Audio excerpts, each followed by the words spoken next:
నమస్తే ఫ్రెండ్స్, నేను మీ Errabelli Rajinikanth, political analyst. Janapaksham talk షోకి స్వాగతం, సుస్వాగతం.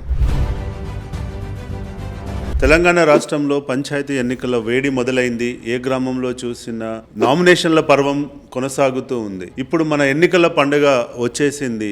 ఈ ఎన్నికల్లో పోటీ చేయాలనుకునే ఎంతో మంది ఆశావాహుల మెదల్లో ఎన్నో ప్రశ్నలు మెదులుతున్నాయి. సో ఎన్నికల్లో పోటీ చేస్తే గెలుస్తామా, ఓడుతామా? ఎన్నికల్లో ఈసారి ప్రజలు పార్టీని చూసి ఓటేస్తున్నారా, అభ్యర్థిని చూసి ఓటేస్తున్నారా, లేదంటే డబ్బును చూసి ఓటేస్తారా అనేటువంటి సందేహాలు మీ మెదల్లో మెదులుతున్నాయి. అంతేకాకుండా ఆ గ్రామంలో ఉన్నటువంటి ఏ కులపు ఓట్లు ఎవరికి పడుతున్నాయి అనేటువంటి సందేహం కూడా ఉంది. అసలు అభివృద్ధి ప్రణాళికతో పోతే ఓటు పడుతుందా, డబ్బు ప్రణాళికతో పోతే ఓటు పడుతుందా అనేటువంటి సందేహాలు కూడా మీ మెదల్లో మెదులుతున్నాయి. ఇలాంటి అన్ని ప్రశ్నలకి చెక్ పెట్టాలి అని అంటే మీరు ఎవరైతే పోటీ చేయాలనుకుంటున్నారో, లేదంటే ఆల్రెడీ నామినేషన్ వేసిన వాళ్ళు ఎవరైతే ఉన్నారో, మీరు తప్పకుండా ఒక క్విక్ సర్వే గనక చేయించుకోగలిగితే డెఫినెట్ గా ఈ ప్రశ్నలన్నిటికీ సమాధానం దొరుకుతుందని చెప్పి మేము భావిస్తున్నాం. మా ఆర్గనైజేషన్ వచ్చేసి రాష్ట్ర రాజనీతి స్ట్రాటజీస్ ద్వారా ఇప్పటికే తెలంగాణ, ఆంధ్రలో 100 మంది ఎమ్మెల్యేలకి, 30 మంది ఎంపీలకి, గత లోకల్ బాడీ ఎలక్షన్స్ లో 2000 మంది లీడర్లను గెలిపించినటువంటి అనుభవము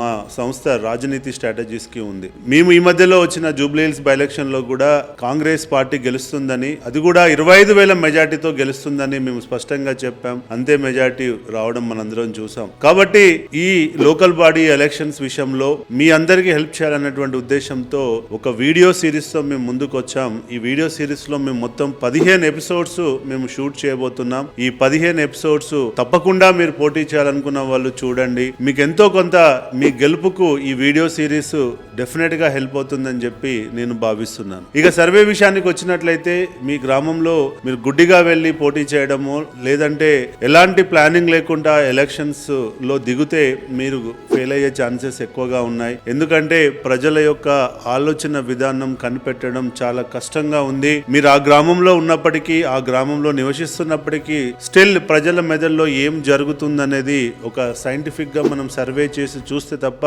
మనం చెప్పలేం.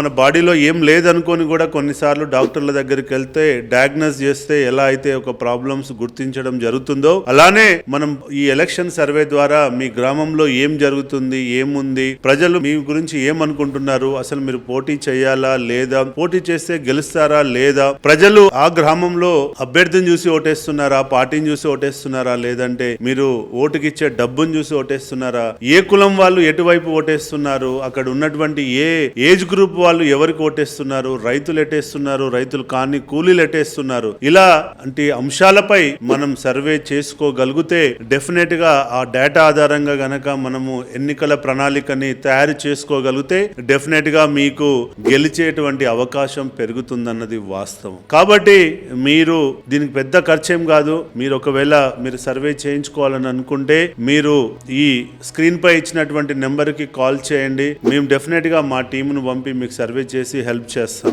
ఇంకొక విషయం ఏంటంటే, మీరు రియల్ గా ఒక మంచి మేనిఫెస్టోతో గనక మీ గ్రామంలో పోటీ చేయాలనుకుని గనక ఉంటే, ఒక మంచి అభివృద్ధి ప్రణాళిక మీరు ఆల్రెడీ తయారు చేసుకొని గ్రామంలో పోటీ చేయాలని అనుకుంటే, మీరు డబ్బు పెట్టకుండా జీరో బడ్జెట్ పాలిటిక్స్ చేయాలని అనుకుంటే, మీకోసం మా సంస్థ ద్వారా ఫ్రీగా కూడా సర్వే చేయడానికి మేము రెడీగా ఉన్నాం. మేము మీ గెలుపు కోసం పనిచేయడానికి, మేము ఫ్రీగా కన్సల్టేషన్ ఇవ్వడానికి కూడా మేము రెడీగా ఉన్నాం. కాబట్టి మీరు ఈ వీడియో చూసిన వెంటనే స్పందించండి. మీరు కాకుండా మీ చుట్టూ ఉన్న ఫ్రెండ్స్ ఎవరన్నా పోటీ చేస్తున్నా వాళ్ళకి వీడియోని షేర్ చేయండి. వాళ్ళని కూడా ఈ జీరో బడ్జెట్ పాలిటిక్స్ లో పార్టిసిపేట్ చేయమని చెప్పి కోరండి. జై హింద్.